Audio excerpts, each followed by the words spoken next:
बाल्यावस्था में थे, यानी यह कहानी श्री कृष्ण के बचपन की है। उस समय ब्रह्मा जी को पता चला कि भगवान विष्णु स्वयं श्री कृष्ण के रूप में पृथ्वी पर अवतरित हुए हैं, तो उनके मन में श्री कृष्ण के दर्शन करने का विचार आया। वह ब्रह्मलोक से पृथ्वी पर आए और देखा कि अपने सिर पर मोर मुकुट को धारण किए एक बालक गायों और ग्वालों के साथ मिट्टी में खेल रहा है।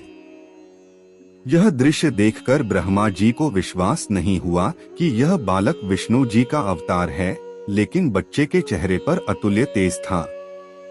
यह देखकर ब्रह्मा जी ने श्री कृष्ण की परीक्षा लेने का विचार किया।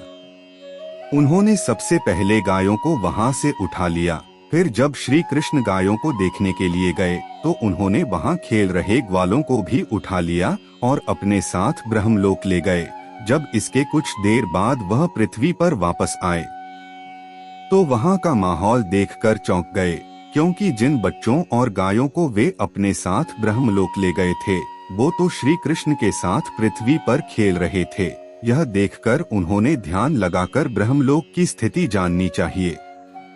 उन्होंने दिव्य दृष्टि से देखा कि सभी बालक और गायें ब्रह्मलोक में ही हैं।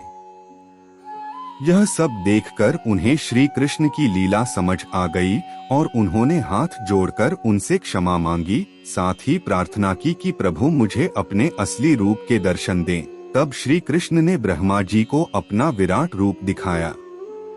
श्री कृष्ण के उस रूप के दर्शन करने के लिए कई और ब्रह्मा भी वहां पर आए गए। उन ब्रह्मा में कुछ 3 सिर के, कुछ 4 सिर के तो कुछ 100 सिर के थे।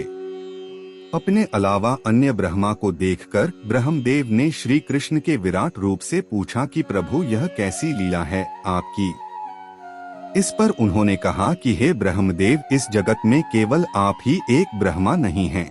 जगत में कई सारे ब्रह्मांड हैं, जहाँ पर कई सारे ब्रह्मदेव मौजूद हैं और प्रत्येक का अपना अपना कार्य है। यह सुनकर ब्रह्मदेव ने उन्हें शीश झुकाकर नमस्कार किया।